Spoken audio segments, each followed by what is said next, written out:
Friends, welcome back in this series of lectures on pharmaceutical chemistry. This is the last lecture in this series, and today we are going to deal with drug action of sulfur drugs.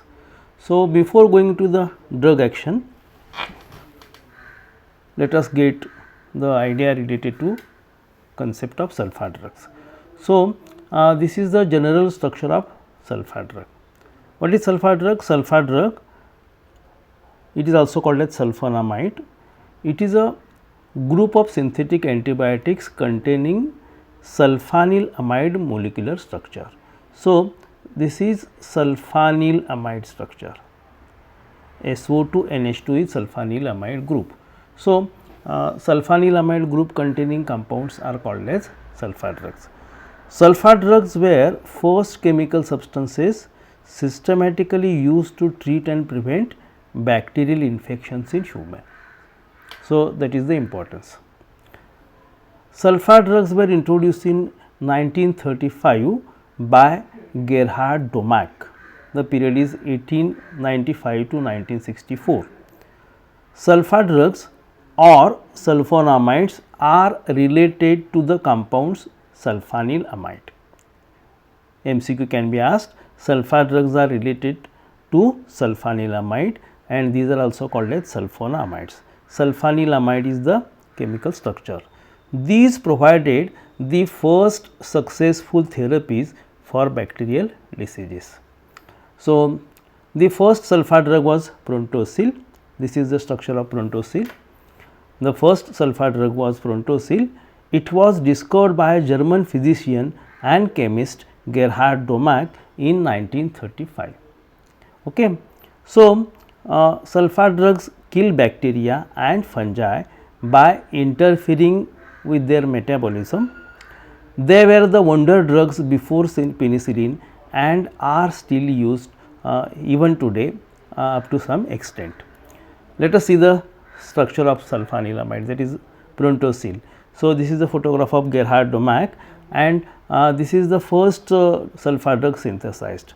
The structure is, see the chemical name, it is 4, 1, 2, 3, 4, this is position number 4, 4, 2, 4, 2, 4 diaminophenyl. This ring is 2, 4 diaminophenyl ring, 2, 4 diaminophenyl azo, it is connected through azobenzene sulfonamide. So, 4, 2, 4 diaminophenyl azobenzene sulfonamide, that is the chemical name. Okay. The saga of this drug, the saga or history of the drug, sulfur drug, pioneered in the book The Demon Under the Microscope. It is name of the book, The Demon Under the Microscope. The author of the book was Thomas Heger. Okay. Thomas Heger, he tells the story of the first antibiotic and German scientist most responsible for developing them, that is Gerhard Domack. Okay. This is the cover of the book which tells the story of the scientist and the sulfur drugs. So, this sample is preserved in the museum which is the first sulfur drug. German pathologist Gerhard Domack was forced, actually it is very interesting, he was forced to reject the Nobel Prize in 1936. Okay. He won it for the discovery of the sulfur drug. Actually, the Nobel Prize was, he was forced to reject the Nobel Prize and the prize medal he could receive in 1947 and the prize money had long since been redistributed. So, it is very interesting story, the link is given, you can go through the history of this Nobel Prize also. Now, whenever we consider the drug action, actually what is the structure activity relation? So, this is the structure of sulfonamide, this is the structure of para-aminobenzoic acid. So, both have benzene rings, both have NH2 group. The difference is one has this SO2 NH2 sulfanylamide group and the other has COH group. This structural similarity is responsible for the sulfur drug to attack as bactericidal agent. So, let us see what is actually the chemical process happening. Sulfur drugs work by binding and inhibiting a specific enzyme called dihydroteroate synthase. Okay. So, this enzyme is critical for the synthesis of folate, an essential nutrient. So, DHPS is an enzyme and its role is inhibited, and the role is formation of folate. So, sulfonamides structurally resemble para-aminobenzoic acid. In the examination, you must be able to precisely explain. So, during the explanation, you just draw these two structures and explain that these two structures have structural similarity, that is sulfonamide structurally resemble para-aminobenzoic acid. Para-aminobenzoic acid is precursor in bacterial DHF synthesis. Okay.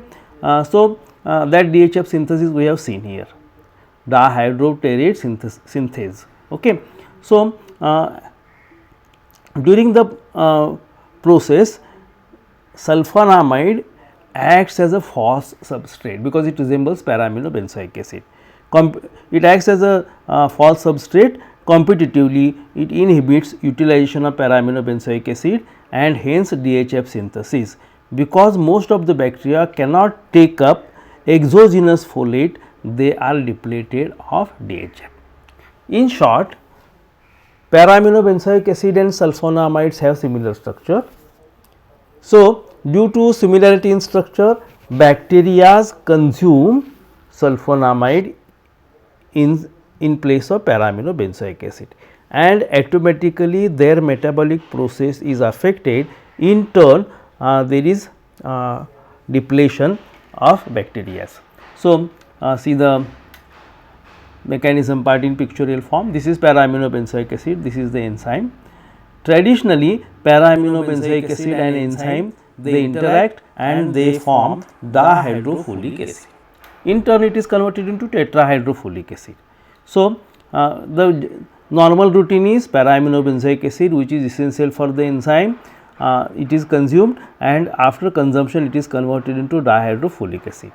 Due to structural similarity, sulfonamide, when it is consumed by the enzyme, the further chemical process, formation of the dihydrofolic acid process is prohibited. As a result, there is depletion of the bacteria. So, see this pictorial form. You have para-aminobenzoic acid, you have folic acid synthetase. Okay. So, these two react and finally form folic acid. Okay. During the process, as I mentioned, due to structural similarity, this locks the folic acid synthetase, and now the structure is, this is folic acid synthetase, this is again folic acid synthetase, but in this case it is para-aminobenzoic acid, in this case it is sulfonamide. So, sulfonamide blocks the process, and as a result, due to blockage, further process is prohibited, and there is a degradation of the bacteria. So, in short, I will repeat once again, sulfonamide and or sulfonilamides and para-aminobenzoic acid have structural similarity. Due to structural similarity, traditionally para-aminobenzoic acid is consumed in the process of formation of dihydrofolic acid, but when we use sulfonamide in the treatment, the process is retarded, the process is blocked. As a result, there is no bacterial growth and it works as a bactericidal agent. So, in pictorial form, it is once again shown in these slides. So, in the examination, you will be asked to write a note on drug action of sulfur drug. Initially, you mention what is sulfur drug, the general structure of sulfanilamide, then structure of para-aminobenzoic acid and sulfur drug, and you explain the difference in the behavior. Para-aminobenzoic acid is essential component of bacteria and sulfonilamides or sulfonamide, which is structurally similar to PABA, is consumed by bacteria by mistake. As a result, there is no further metabolism taking place. As a result, the bacteria undergo degradation, and sulfur drug acts as a bactericidal agent. Thank you.